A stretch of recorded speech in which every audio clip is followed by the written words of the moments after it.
Hi, I'm Eldrick Stoneskin, and the video essay that you're about to watch is part 2 in a series containing my theory surrounding the secret of the Winterfell Crypts, and ultimately the key to defending humanity against the coming onslaught of the others. I believe that the heroes of the first long night were sacrificed in front of Weirwoods, turned to stone, and resurrected through the magic of the old gods, swearing an oath to the Weirwoods in a magical ritual that created these undead stone warriors, forming the very first Night's Watch and creating the Night's Watch vows we know today. And I believe that these ancient stone heroes who won the first war for the Dawn now reside beneath the earth in the crypts, both alive and dead at their post as watchers from their walls, brandishing their swords in the darkness, waiting for thousands of years for the horn that wakes the sleepers. So make sure you like and subscribe and come with me as we enter the crypts to uncover the truth of these stone kings of winter. Now, if you haven't seen part 1 of this series, Stone Starks, I would highly recommend going back and watching that video first. But if you have seen the previous video in the series, let's just quickly summarise what we discovered in part 1. The statues of the Kings of Winter are presented as giant anthropomorphized stone beings foreshadowed to be resurrected. The members of House Stark are shown as resurrected stone people too. The castle of Winterfell is referred to as a giant anthropomorphized stone being as well. And Winterfell's heart tree is referred to as a giant anthropomorphized stone being once again. With so many examples of resurrected stone beings around Winterfell and House Stark, I've suggested that maybe the first stone kings behind the collapsed wall at the bottom of the crypts aren't just statues, but the heroes of the first long night, the first kings of winter, turned to stone. Which makes perfect sense, as we know that there is a disease in this universe that turns people to stone. We also hear of an ancient northern culture with roots that extend right back to the long night, who call themselves the Stoneborn. Being born of stone is also a real-world mythological trope and is associated with the idea of being a Lightbringer. And the Stone Kings of Winter parallel both Lightbringer and Azor Ahai, leading me to believe that these long night heroes, the first Kings of Winter, were killed and resurrected while their bodies were turned to stone as a means of magical protection and physical preservation. And it was this magic that gave the first men the ability to win the war for the Dawn. And it just so happens we have a northern story of a hero gaining an unknown magic from the children of the forest that was crucial in winning this war. Now, the legend of the last hero is very interesting, as his story is the northern recollection of the hero of the last long night, much like the Azor Ahai myth is the eastern recollection of this hero. And while we don't know much about this ancient saviour, I think it's safe to say he was a Stark, and he might well have been Azor Ahai as well. This last hero travels north with his companions and his dog, which would most likely be the memory of a direwolf, in search of the children to learn an ancient magic that will help defeat the others. During this story, we hear that the last hero's sword was broken, just like we hear Azor Ahai's sword was broken, and just like the ancestral sword of House Stark, Ice, is now broken as well. We also hear that the last hero ended up with a sword of dragon steel, only further connecting the last hero to Azor Ahai, with both having broken swords and ending up with magical weapons, ideal for fighting the others.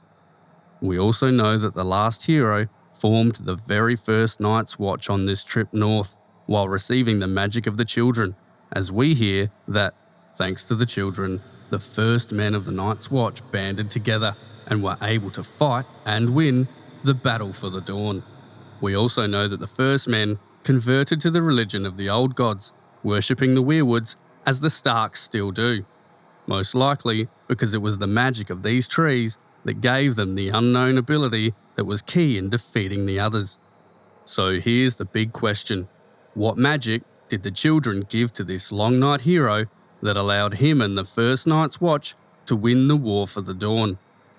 Well, it seems to me that the children turned this Stark last hero and his companions into resurrected stone warriors, creating a group of undead brothers that would come to be known as the Night's Watch, a shield to guard the realms of men, sworn to defeat the others and then spend thousands of years as a stone king beneath the earth, awaiting resurrection. But if this is the case, we shouldn't just see symbolism of warriors both alive and dead at their post, made of stone and awaiting resurrection in House Stark and the statues of the Crypts. We should see the same symbolism with the Night's Watch too. And we do. But before we go on, I just wanted to give a quick shout out to David Lightbringer and his Green Zombies theory, which I'll link in the description below, as some of this video touches on some aspects of David's theory as well, as he also believes that the Night's Watch were resurrected through the magic of the old gods too. If you haven't seen his Order of the Green Zombies series, I would highly recommend it. His channel and content is excellent.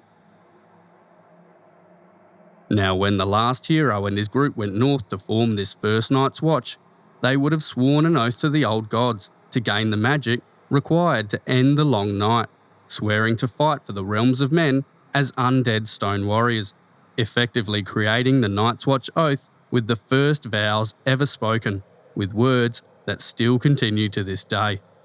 And I think looking at this oath gives us some clues that point towards this being the case. Firstly, we see the Night's Watch members kneel before the Weirwoods to swear this oath, suggesting sacrifice, just as we saw an early Stark kneeling in front of a Weirwood before his ritual sacrifice. These heroes swear to take no wife, lands or children, and have no crowns or glory, because they are taking an oath to essentially be in a state of limbo inside the Weirwood for thousands of years, robbing them of the pleasures of life. They will also both live and die at their post, possibly hinting at these Night's Watchmen being both alive and dead, seated on their dark thrones in the crypts. They also swear to be the swords in the darkness, which is a good parallel to the Kings of Winter, who sit brandishing their swords in the darkness, hinting at a further connection between the two groups. Also, the idea of a sword in the darkness brings to mind a fiery sword, using light to combat the darkness, effectively comparing the Night's Watch brothers, the swords in the darkness, to Lightbringer and Azor Ahai himself, while also reminding us of the pale flaming swords that the two halves of ice become in Jaime's dream, which he and Brienne used to drive back the darkness as well. They also swear to be the Watchers on the walls, which makes no sense on the singular wall that the current Night's Watch reside at.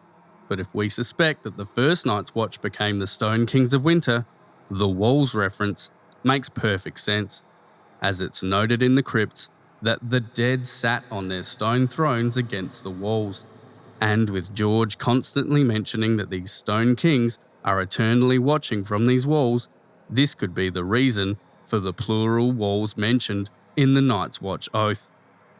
They also swear to be the horn that wakes the sleepers, which is interesting because sleeping Night's Watchmen who awaken are exactly what we're investigating here, while also bringing to mind a certain horn that wakes giants in the earth.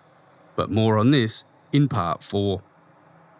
They also say that they will pledge their life, giving up their lives for this night, think long night, and all the long nights to come.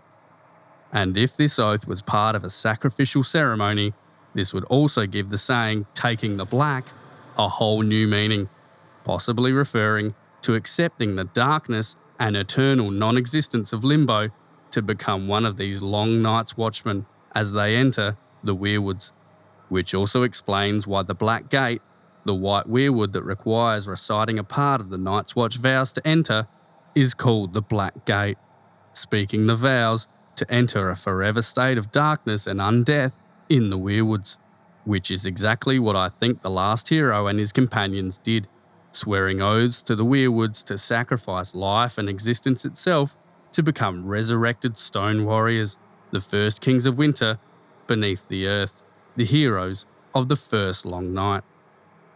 And interestingly, if we look at Jon's vows taken at the Weirwood Grove beyond the wall, we see even more evidence that this may have been the case. Interestingly, this grove of Weirwoods that Jon goes to with Sam to swear his oaths is a grove of 9 weirwoods all in a circle, which by no mistake is the same number of iron spikes on the crown of the Kings of Winter, who we believe now reside beneath a weirwood. And with the 9 weirwoods being in a circle, it paints this circular grove as representing the 9 spiked crown of the Kings of Winter, visually suggesting a king beneath the ground, just as we think there are kings awaiting resurrection beneath the Winterfell weirwood.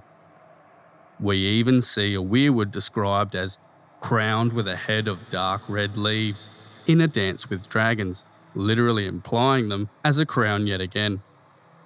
Interestingly, it's also suggested that Jon will be accepting death to reside in a tomb after taking his vows as well, as when we hear Jon pass through the ice tunnel to go beyond the wall and swear his oaths, it's said that the air was colder than a tomb and more still, suggesting these ancient vows as a part of a death ritual and the idea of the Night's Watchman's body residing beneath the earth in a tomb or crypt upon taking their oaths. And when Jon returns to this same weirwood grove in a dance with dragons for the new Night's Watch recruits to swear their vows, we see some very interesting language used as these watchmen join the Black Brotherhood. As while they are kneeling before the weirwood to swear these vows, they are described as though they might have been carved from shadow, with carved symbolically implying these recruits as statues, just like our Stone Kings of Winter, who we think are the stone giants beneath a weirwood waiting to awaken. And amazingly, just prior to these vows taking place, when Jon and company sneak up on the group of wildlings resting amongst this weirwood grove, we get this amazing scene. The woman raised her eyes and gasped.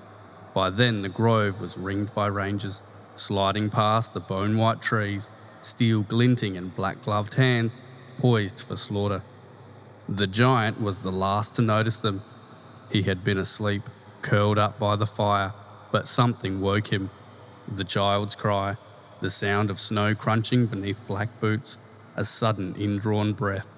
When he stirred, it was as if a boulder had come to life, giving us a stone giant sleeping beneath a weirwood, waking from his slumber, just like our giant Stone Kings of Winter under their weirwood are expected to do. And to further this, just before we return to the Night's Watch and their death and resurrection symbolism, I just want to point out that this isn't the only giant rising up a tree we see around the Night's Watch, as we actually have a Night's Watch brother named Giant who does just the same in A Clash of Kings. Firstly, we find out Giant's real name is Bedwick, suggesting this Night's Watch giant as sleeping through the use of the word bed, and unsurprisingly, this giant Night's Watch brother is also associated with the colour grey. We should also note that this giant is actually quite short, which is something quite important I'll come back around to in a later video. Interestingly, when we see Giant with Jon beyond the wall, he says to Jon that he has crammed himself inside of a tree, like we think our Long Night's Watch giants are residing in the Weirwoods. He then goes on to call this tree his castle, reminding us of the castle of Winterfell, its description of growing like some monstrous stone tree, and the giants we think are residing in it. And rather amazingly, we get this line from Lord Commander Mormont as he addresses our Night's Watch giant. "The children of the forest could speak with the dead, it said, but I can't." He tossed the skull back into the mouth of the tree, where it landed with a puff of fine ash. "Go through all these houses. Giant, get to the top of this tree. Have a look. I'll have the hounds brought up too." Which is very interesting, as not only do we hear of a sleeping Night's Watch giant rising up a tree, like the sleeping stone giants beneath Winterfell's weirwood foreshadowed to wake, but we also get a reference to the hounds being brought up as well, which in my eyes could be a reference to the possibility of the stone direwolves we've seen constantly anthropomorphized rising from the depths with their masters as well. Now back to the resurrected symbolism of the Night's Watch and the idea that the first Night's Watch brothers swore an oath to become undead warriors frozen in stone. And I think this next story we're about to discuss is meant to parallel and foreshadow our Stone Kings of the Crypts, and that story is the tale of the 79 Sentinels. The story of this group of Night's Watchmen is quite significant, as I think it's George's heaviest foreshadowing for the concept of the Long Night's Watch of the Crypts. These Sentinels are sworn brothers who are sealed up alive so their watch may go on forever in death, which I'm suggesting is what became of our Stone Kings, becoming beings frozen in time, awaiting the return of the others behind the collapsed wall in the crypts of Winterfell. They are also noted as carrying horns, which makes us think of waking sleepers, and coupled with the mention that their watch goes on in death, I think this is George cleverly hinting at a horn that wakes undead Night's Watch brothers from their sleep. Lord Riswell sealing away his son to carry out his watch and then joining him upon his death also sounds similar to the familial and generational use of the crypts we see in the burial customs of House Stark, who must be generationally buried beneath Winterfell right back to the first King of Winter. These brothers are also specifically named as Sentinels, which, as discussed previously, is a reoccurring term George uses for the trees in the Winterfell Godswood, to both anthropomorphise them and give militaristic symbolism too, which is a clever way to foreshadow our ancient Stone Night's Watchmen being reborn from the trees. And during this same Night Fort chapter, we hear of the wind, which is often associated with the power of the old gods, sending an army of dead leaves marching across the courtyard, which Bran immediately associates with the 79 Sentinels, thinking they must have reawakened, therefore suggesting the idea of the old gods sending resurrected undead tree soldiers, such as our Long Night's Watch of the Crypts. Overall, I think the story of the 79 Sentinels is meant to foreshadow our Long Night's Watch of the Crypts, ancient Night's Watch brothers, both alive and dead, awaiting the return of the others so they may be resurrected and guard the realms of men. And if we look further, we find even more evidence symbolising the Night's Watch as undead warriors. In A Storm of Swords, Ed tells Sam one of his signature lines of wisdom that includes heavy resurrected Night's Watch symbolism, in which he says that even after death, they would have him resurrected to fight the others. Exactly what I'm suggesting is about to happen to our first Night's Watch beneath Winterfell. In addition to this, the Night's Watch are even said to have black blood, which on one hand is a way to say they are a black brother of the Watch through and through, but on the other hand is also suggestive of resurrection, as we see the resurrected Beric Dondarrion bleed black blood in his battle with the Hound, and coincidentally, the giant in armour made of stone we see in Bran's Fly or Die dream, who we hear open his visor, and Bran describes seeing nothing inside but darkness and thick black blood, which is something we'll discuss in Part 4. We even see resurrection in our current Lord Commander too, with Jon set to be resurrected in the Winds of Winter, giving us more resurrected Night's Watch brothers. In fact, there's another undead brother in our story that I think George is using to foreshadow the idea of our undead stone brothers of the first Night's Watch too. And that man is Coldhands, a resurrected skin-changing Night's Watch brother ranging in the far north, who happens to be working in conjunction with the Children of the Forest and Bloodraven to help a Stark gain the knowledge to defeat the others. And because of that reason, it's very likely that it was the Children that resurrected him, just as we're suggesting our Stark Long Night hero was resurrected by the Children as well.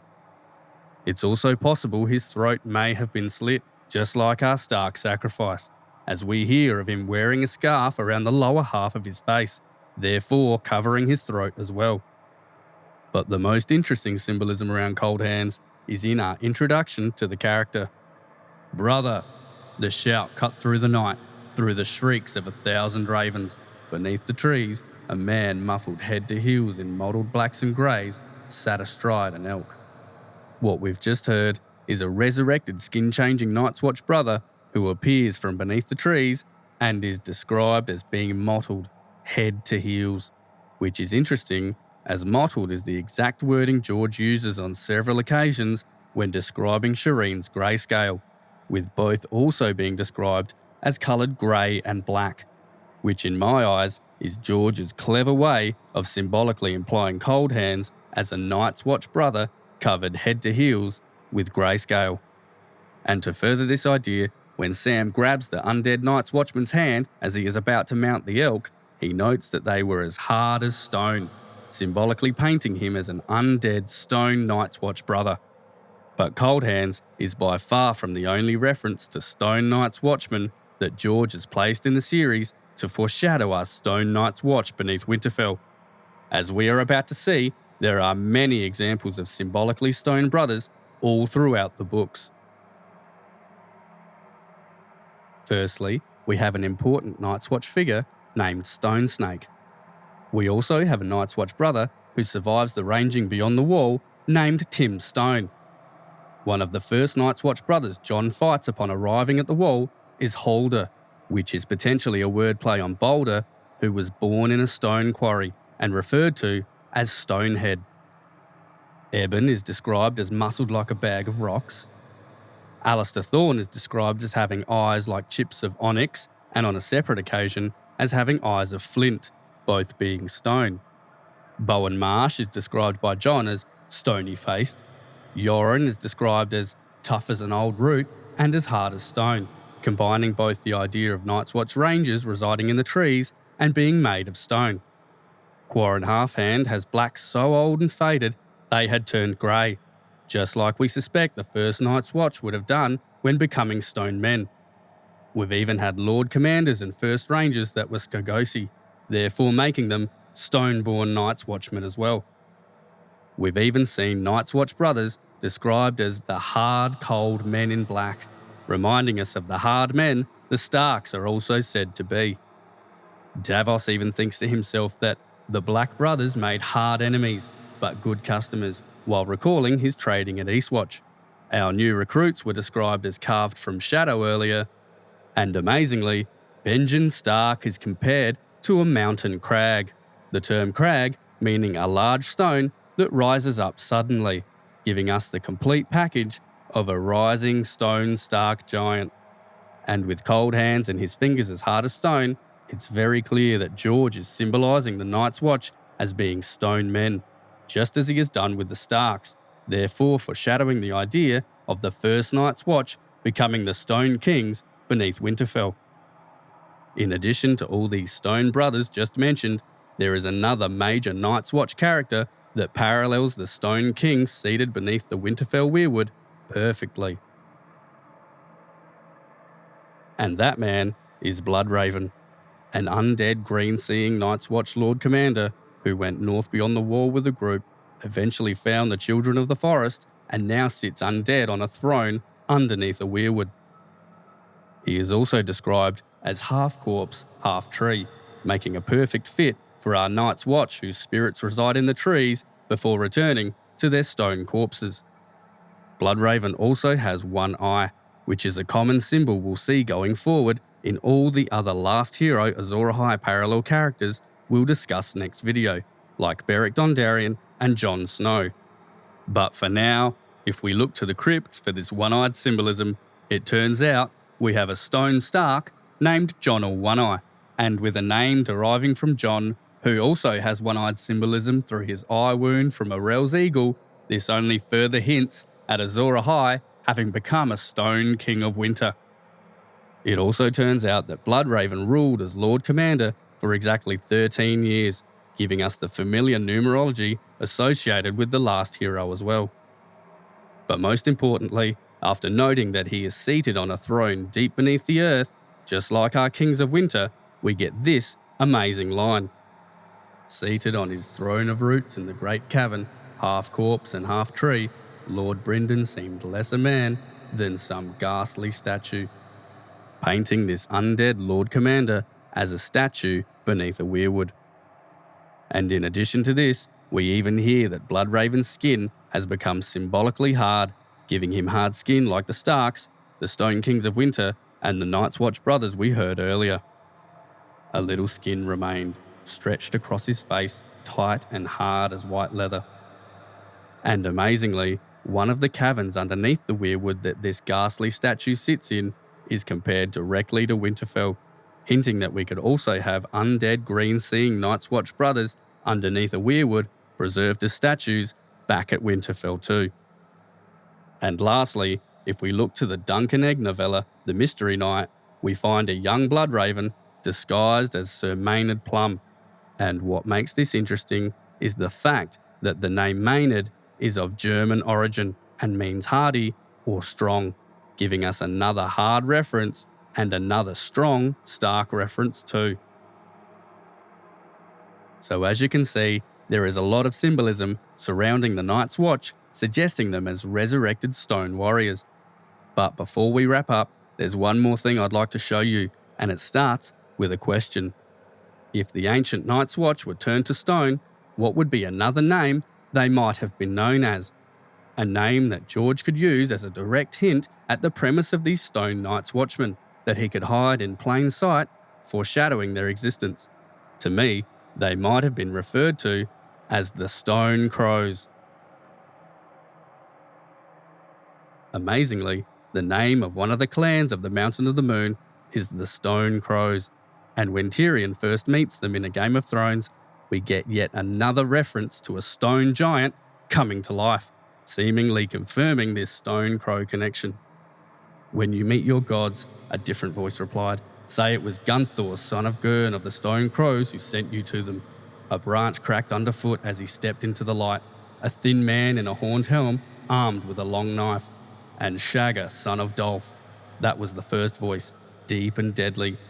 A boulder shifted to their left and stood, and became a man. Massive and slow and strong he seemed, dressed all in skins, with a club in his right hand and an axe in his left. He smashed them together as he lumbered closer. As you can see, one of the first Stone Crow members we meet, Shagga, is presented to us as a boulder that comes to life. He is also described as massive, slow and strong, painting a mental picture of a stone giant waking from slumber. Shagga is even compared directly to Casterly Rock by Tyrion, implying him yet again as a giant stone man.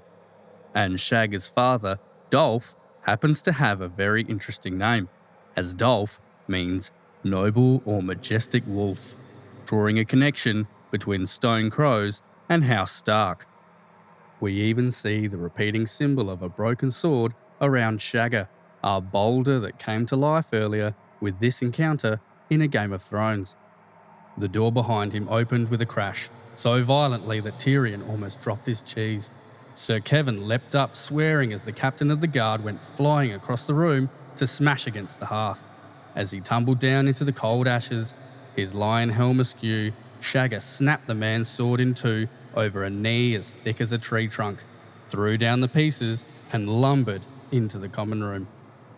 In addition to the broken sword symbolism, also notice the tree language repeated around these Stone Crows as well, with words such as lumbered and his legs being compared to tree trunks, implying these Stone Crows as tree people.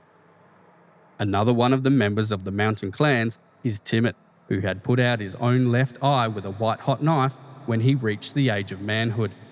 Just like we see with other Azor Ahai parallel characters, like Bloodraven, Beric and Jon, to name a few. And while Timett may not be a Stone Crow, he is a part of the same mountain clans and brings the one-eye symbolism to the clans, so we might make these parallel connections. In fact, the names of all the clans from the Mountains of the Moon suggest that Azor Ahai was once a Stone Night's Watch brother, a Stone Crow who are now living in the Weirwoods and awaiting resurrection, with names such as the Stone Crows, with crows being the nickname given to the Night's Watch brothers, the Sons of the Tree, with our Night's Watch residing in the Weirwoods being born again from the trees, the Moon Brothers, Moon referring to night, and the Night's Watch brothers being brothers, the Milk Snakes. Bran notes that the Weirwood roots in Bloodraven's cave appear to look like milk snakes, giving us another Weirwood connection. The Painted Dogs, with dogs possibly referring to direwolves, potentially giving us a Stark connection again. And last but definitely not least, we have the Red Smiths, giving us Azor Ahai and Lightbringer symbolism yet again. Well, I hope you enjoyed this video. As you can see, there are strong hints at Azor Ahai, the last hero, having formed the first Night's Watch by being sacrificed and turned to stone, so they may reawaken once more, harder and stronger. And I think this ability was the key to turning the tides for the realms of men. In part 3, we're going to look at the various Azor Ahai and Last Hero parallel characters in the story and uncover all the resurrection and stone symbolism surrounding them as well. So make sure you've subscribed to the channel so you're notified when part 3 releases. I'd also like to take this opportunity to thank each and every one of you for supporting this channel. It means the world to me. Thank you so much for all of your support. Once again, I'd also love to discuss your thoughts, ideas, or additional evidence around this theory in the comments below. Thank you very much for watching, and I will see you in part 3.